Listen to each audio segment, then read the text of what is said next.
this is where we're at on this. So what I want to do now as a last thing is I just want to put in one more piece of lighting. I just want to put like a spotlight that's highlighting the top of the plinth where the donut is. And so just wait for the spinning pizza of death spinning, and I'm going to add a light. So I'm going to add a spotlight.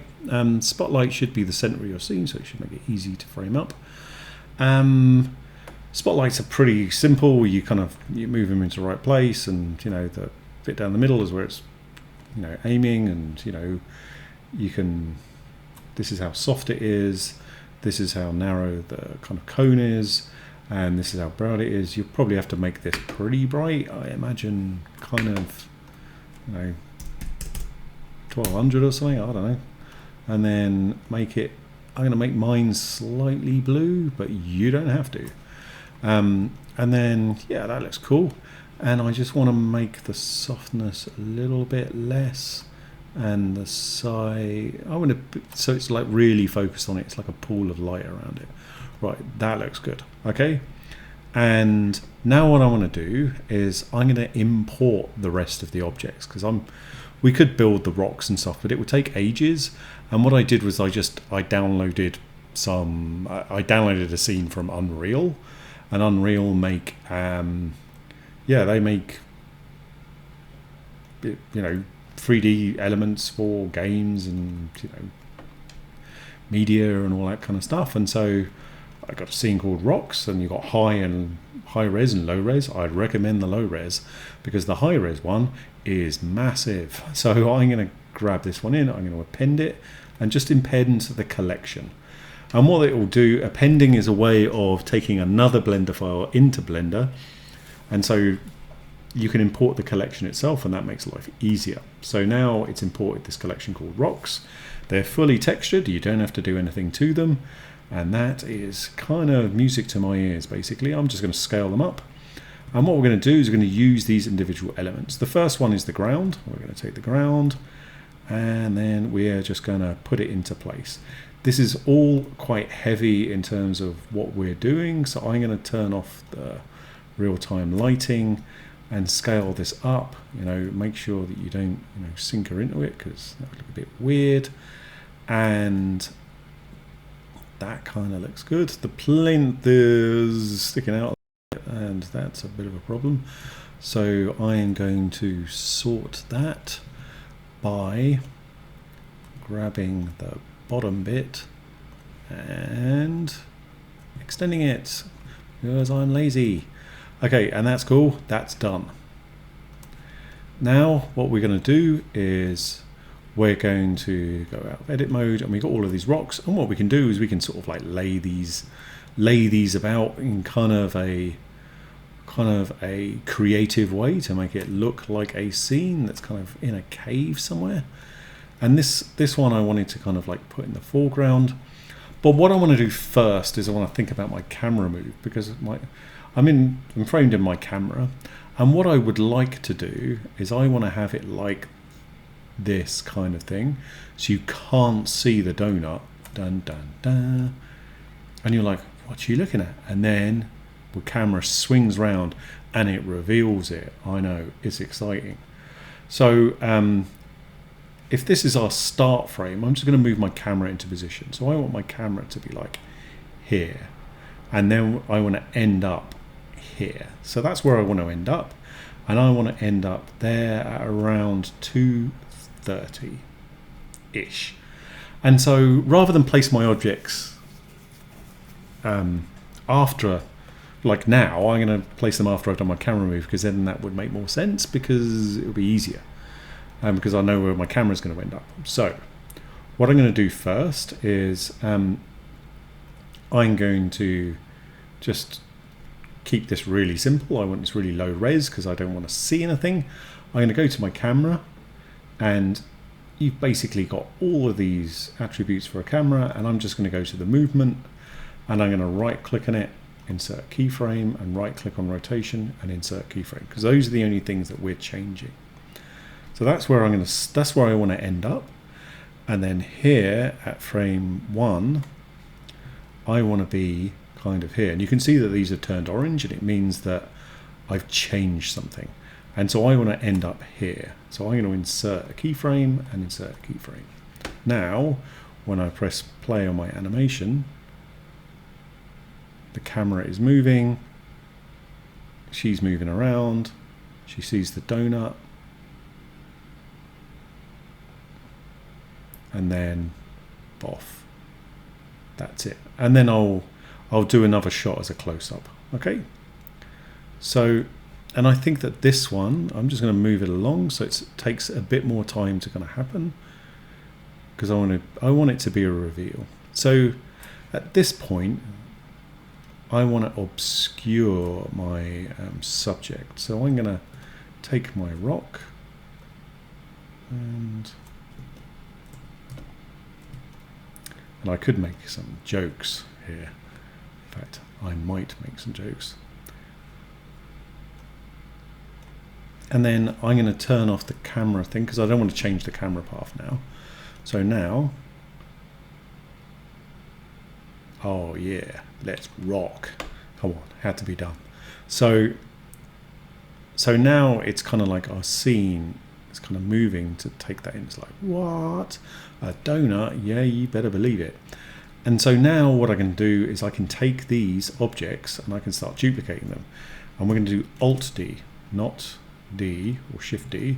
I'm going to do Alt D because these things are going to propagate our scene, and we're just going to sort of like kind of rotate them and move them into place. And then we're going to go back to our camera and we're going to see what's going on. So that looks good. Problem is we need something for the background for her, so I'm going to take this rock and Alt D, move it there, and we're going to do the same. We're just going to propagate the rocks around, and then Alt D,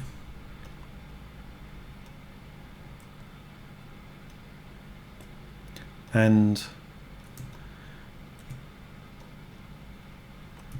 she's probably a bit close to that, but I'm going to move it because we want to assume that she's sort of come down, sort of like opening here, and that's kind of how she discovered this rock, or that's how she discovered this donut. So, but this rock we can't see, so we don't need it. So I'm going to move that over here because it's. I'm going to stick that. We're going to try and sort of pile these rocks up so they look kind of relatively believable. It's going to be sort of like that, and then I'm going to take, and then I'm going to Alt D it again, and rotate it so that it doesn't look too similar. And these have been really well textured. They've been made for a game engine. They're really good. So really like the real thing. So, and stick them up like that. And we probably won't see a lot of stuff in the background, so let's kind of not worry about it. So when we move through, we're going to see this. In terms of sort of like there are sort of details that I think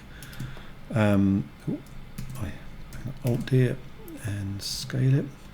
So I'm just going to move this to kind of create some smaller rocks, because it's the details that will really kind of make this pop. So like this, and then I'm going to go back to the camera. Do we see it? Barely, so it's not worth doing, so we need to move it there.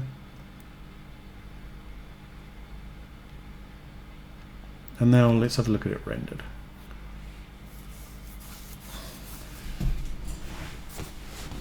So that looks kind of cool.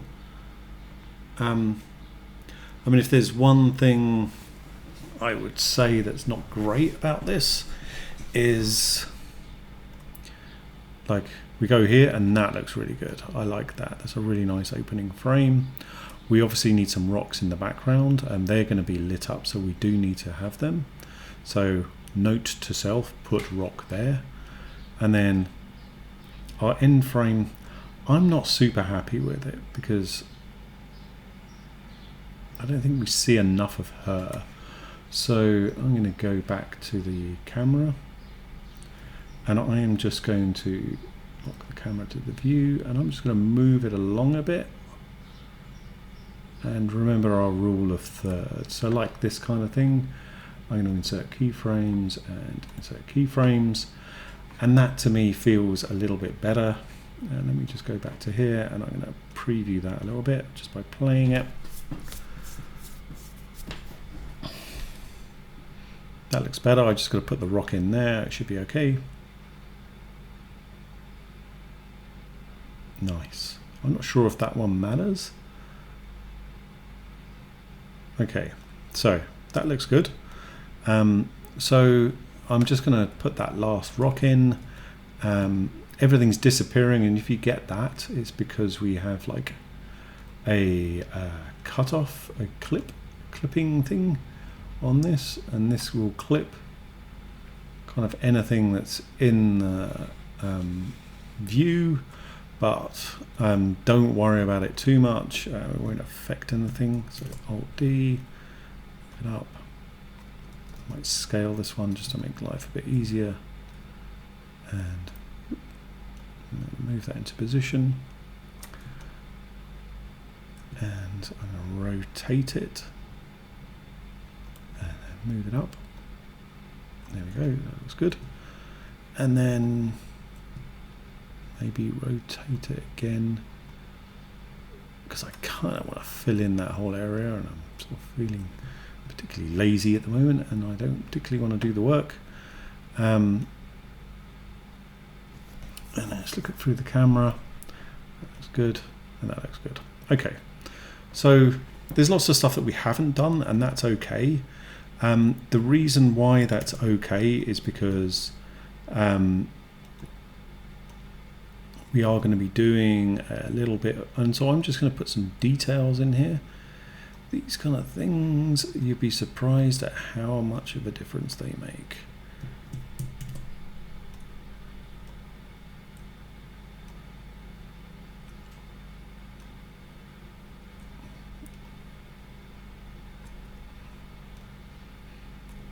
And drop that into place.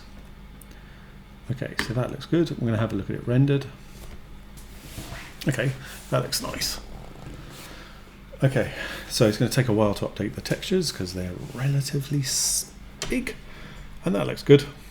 And we can barely see the floor, and that's fine. Okay, you're probably worrying about the gaps, but fear not, because what we're going to be doing is we're going to be changing the way that this scene works. Because what we want to do is we want to do some volumetric lighting, and volumetric lighting basically means that this spotlight, when it shines down, will kind of cast a cone of light, and everything else around it will be black. It's quite complicated to set up, but it does look good. So what we're going to do is we are going to go into shading. Into shading. I'm going to save because this is quite the computational thing. Everything's running quite quickly now, but just so you wait. Just going to press save as, and then we're going to go to world. So in the world, what we've got is we've got this. This is our reflection map, and that's kind of making everything look kind of quite nice in the background. And then we've got, and then it plugs into the surface, which is, I know, weird, but you know, kind of, that's just the way it is. And what we want to do is in volume, we're going to add a shader. So I'm going to go add, and then you're going to get lots of these different shaders, and we're going to add something called a volume scatter. Which, yes, interesting name. And we're going to add that in. I'm going to show you what it looks. This is what it looks like now on rendered view, and we're going to plug it in. And great. Everything's gone dark, so that's not good. So the reason why everything's gone dark is because we need to turn a couple of things on. So in volumetrics, we need to turn on volumetric shadows, That's the first thing. And also, this is very dense, okay? And that's, I've got another plane. Oh, it's unbelievable. So, and you can see that this is kind of just, we turn it down, it's very sensitive. But now what's happening is when we turn down the anisotropy, or whatever it's called, what we're going to get is we're going to get these lovely volumetric shadows, if you can see them, okay? And we're getting one from the torch, and we're also getting one from this light. This light is not bright enough, and that is as simple as that. So we're going to make that 3000 and maybe even more, because that's kind of when the volumetrics really work. And we're going to take this light, we're going to make the blend a bit more, and I'm just going to deselect. Okay, so that's looking good. So what we're getting is we're getting this lovely sort of like, so the more dense you make it, then the more volumetric you get. But you have to, it's a kind of a balancing act between this, and so I'm reckoning 100, and you can also change the color of this, you know, you can make it kind of like super weird, but I don't recommend doing that, because as you can see it kind of looks weird, and keeping it kind of relatively standard looking. And then what we're going to get is we're going to get sort of like this lovely kind of look to it. Right, so I'm going to go back into layout. I'm going to have a look, and that looks kind of nice. And I'm going to play it through, but it's going to be very slow because the computer is now starting to do a lot. And I don't know about your computers and what they're doing, but my computer is starting to puff a little bit because the graphics card is now like pumping out like loads of stuff at the moment, and it's kind of asked to do a lot. You're going to see these little niggly kind of, and the other thing I'm going to do is turn off the grid, because that grid is like really irritating, and that will show us more of a representation of what we got. So that looks kind of nice, and it's going to look really, really nice when she brings her kind of torch back into the frame, because it's going to kind of create that lovely look.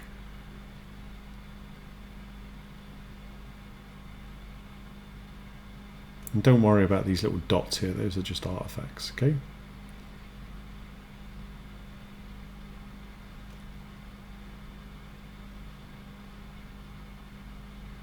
Right, that's kind of it, okay? And so now we've created this really lovely scene. You've got to fiddle around with the shading. I think the shading on this one is maybe too much. So I'm going to bring it down to like, bring the, whatever this word is, you know, you choose. I'm going to bring that down a bit so I can see more of our scene. And now we're kind of done, and I'm going to show you finishing touches and then how to render this. So remember, as ever, press save. I'm going to save this as 6, and I'm going to stop the video.